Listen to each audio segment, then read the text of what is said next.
You know that smell? You pull into a gas station, and before you even open the car door, it hits you. That sharp, heavy scent that coats the back of your throat. Most people assume it is just what gasoline smells like. It is not. Gasoline has almost no smell on its own.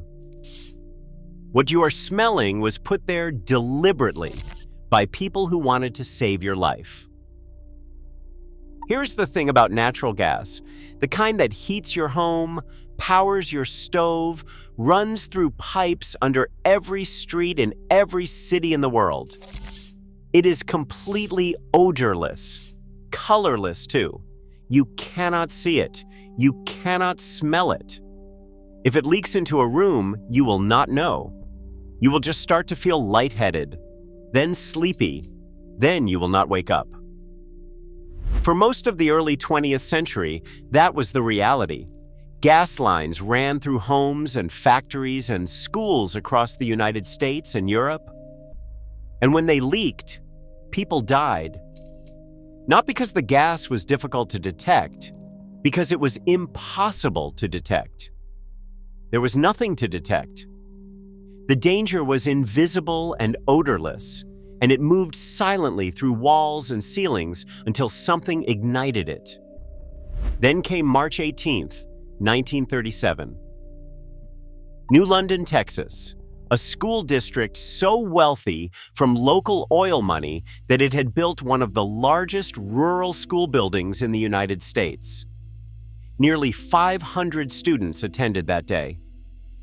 The school had recently switched its heating system to tap directly into a residue gas line from a nearby oil company. It was cheaper than buying gas commercially. Nobody thought much of it.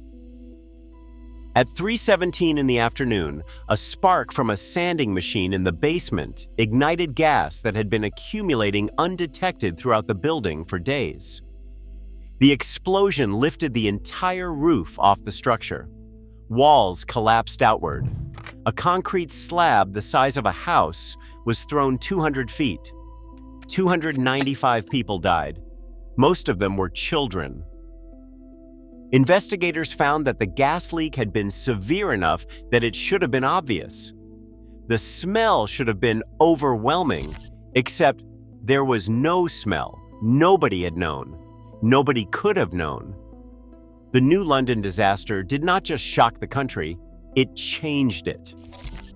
Within years, legislation across the United States required that a chemical odorant be added to all natural gas distributed to consumers.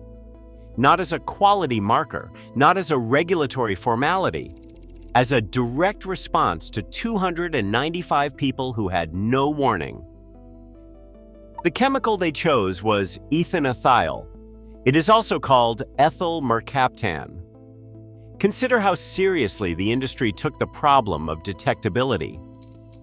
Ethanethiol is one of the most potent smelling substances on Earth.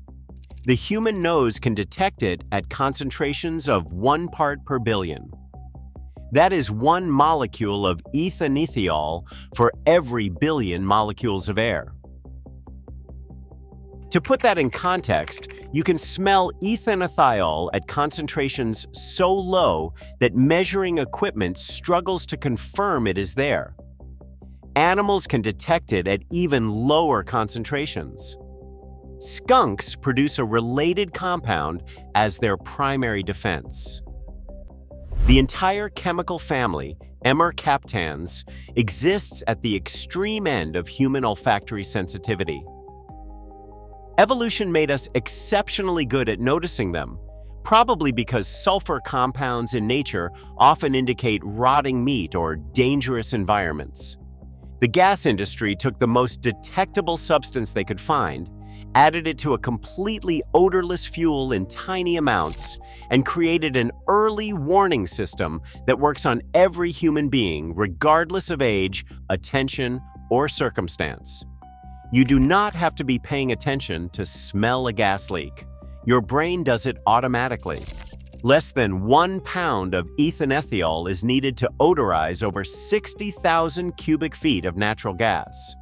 The amount added is so small it contributes nothing to combustion, nothing to toxicity, nothing to the chemical composition of the fuel itself. It exists in the gas for one reason only, so you will notice before it kills you. Now here is where the gas station comes back in. What you smell at a petrol station is not exactly the same thing. Natural gas and petrol are different fuels with different compositions. The sharp smell at a filling station is a combination of compounds, not a single added odorant. Some of it is ethanethiol from residual gas, but most of it is something else entirely. When liquid petrol is exposed to air, it evaporates. As it evaporates, it releases volatile organic compounds into the air around it: benzene, toluene, xylene. These are the compounds responsible for the characteristic petrol smell that many people find oddly pleasant. That slight, dizzy warmth when you lift the pump nozzle. The heavy scent that clings to your clothes if you stand too close. Here is the part nobody tells you. Benzene is a known human carcinogen. It is classified by the World Health Organization as a Group 1 substance, meaning there is sufficient evidence that it causes cancer in humans. The specific cancer most associated with benzene exposure is leukemia. There is no established safe level of exposure.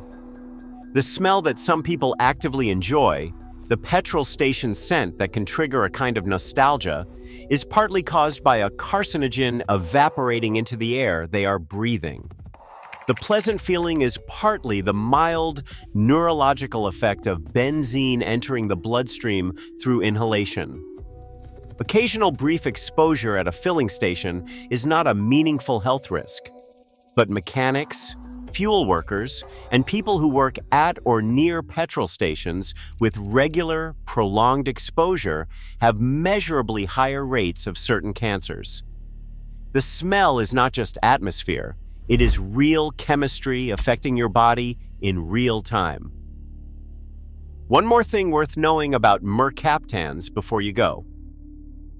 Ethanethiol is not only an industrial additive, it occurs naturally in garlic, in onions, in certain aged cheeses, in coffee. The compound that makes roasted coffee smell the way it does shares a chemical family with the compound added to natural gas. The sulfur compounds in cooked meat, in fermented foods, in wine, in truffles, these are all relatives of the same family of molecules the gas industry chose for its warning system. Your nose evolved to be extraordinarily sensitive to this entire class of compounds. Not because of gas leaks, because these smells, in the right concentrations, indicated food worth eating or danger worth avoiding. The gas industry did not invent a new warning system. It borrowed one that evolution had already spent millions of years perfecting. The smell at the petrol station was put there on purpose. The decision was made after children died because nobody could smell what was killing them. It is one of the more quietly important pieces of public safety infrastructure in daily life, so unremarkable that almost nobody thinks about it. Now you will. If you didn't know this, leave a comment. Subscribe so you don't miss the next one. Hit like if it was worth your time.